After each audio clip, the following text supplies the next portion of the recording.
Étude sur l'hydroxychloroquine. Suite à la suspension des recherches, des scientifiques demandent l'accès aux données. Des scientifiques de plusieurs pays demandent à en savoir plus sur les données utilisées par la vaste étude parue dans le Lancet selon laquelle l'hydroxychloroquine ne semble pas être bénéfique aux malades du Covid et pourrait même être néfaste.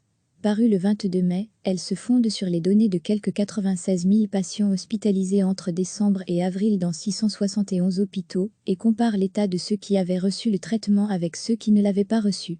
L'OMS a suspendu les essais cliniques sur l'hydroxychloroquine, HCQ, dans la foulée. Mais d'où vient cette montagne de données? C'est ce que se demandent de très nombreux scientifiques qui souhaiteraient avoir accès à toutes les données brutes sur lesquelles les auteurs ont travaillé. Est-ce qu'ils peuvent donner les noms des hôpitaux canadiens, dont ils affirment qu'ils ont contribué aux données, pour qu'elles puissent être vérifiées de façon indépendante, a par exemple demandé ce mercredi sur Twitter Todd Lee, expert en maladies infectieuses à l'université canadienne McGill. Sur un blog de l'Université américaine de Columbia consacré à la modélisation statistique, le statisticien Andrew Gellman pointe des limites méthodologiques et indique avoir envoyé un mail pour leur demander les données, sans succès. Lire aussi, hydroxychloroquine, aucun signal de surmortalité, mais la Belgique suspend aussi ses essais cliniques. Des interrogations relayées aussi en France par outre Didier Raoult beaucoup de médecins et chercheurs, comme le cardiologue Florian Zor, qui a pointé sur Twitter le manque de certaines données. Des chercheurs australiens s'interrogent aussi, d'autant qu'il y a des différences entre les données officielles du pays et celles de l'étude, selon The Guardian jeudi. Les données de l'étude émanent de Surgisphère, qui se présente comme une société d'analyse de données de santé, basée aux États-Unis, et dont le patron est l'un des auteurs de la publication, Sapendezay, médecin. Dans un communiqué, Surgisphère a défendu l'intégrité de ces données et affirmé qu'elles viennent d'hôpitaux qui collaborent avec elles. Mais nos accords d'utilisation des données ne nous permettent pas de les rendre publiques, a ajouté la société, précisant avoir déjà indiqué clairement que l'étude présentait des limites.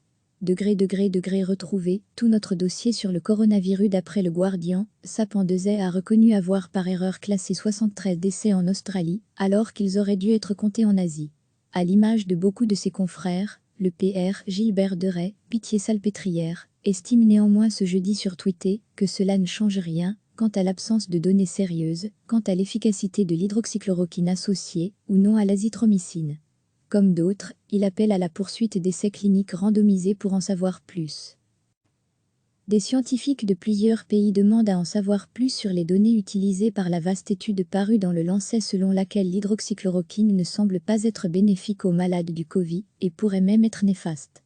Parue le 22 mai, elle se fonde sur les données de quelques 96 000 patients hospitalisés entre décembre et avril dans 671 hôpitaux et compare l'état de ceux qui avaient reçu le traitement avec ceux qui ne l'avaient pas reçu.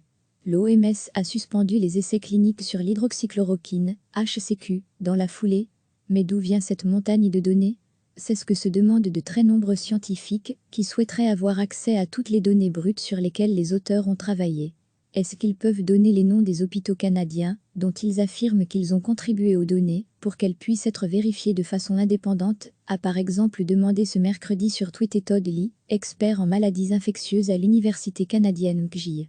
Sur un blog de l'Université américaine de Columbia consacré à la modélisation statistique, le statisticien Andrew Gellman pointe des limites méthodologiques et indique avoir envoyé un mail pour leur demander les données, sans succès. Lire aussi, hydroxychloroquine, aucun signal de surmortalité, mais la Belgique suspend aussi ses essais cliniques. Des interrogations relayées aussi en France par outre Didier Raoult beaucoup de médecins et chercheurs, comme le cardiologue Florian Zor, qui a pointé sur Twitter le manque de certaines données.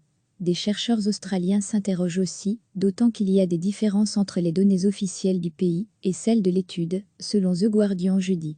Les données de l'étude émanent de Surgisphère, qui se présente comme une société d'analyse de données de santé, basée aux États-Unis, et dont le patron est l'un des auteurs de la publication, Sapendezay, médecin.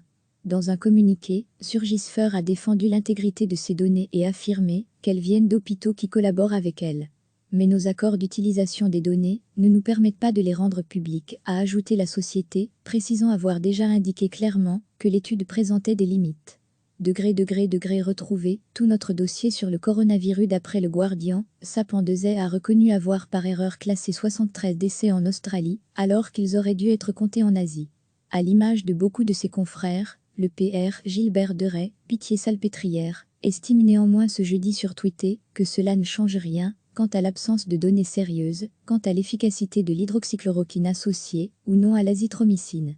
Comme d'autres, il appelle à la poursuite d'essais cliniques randomisés pour en savoir plus. Cliquez sur s'abonner pour recevoir les dernières nouvelles.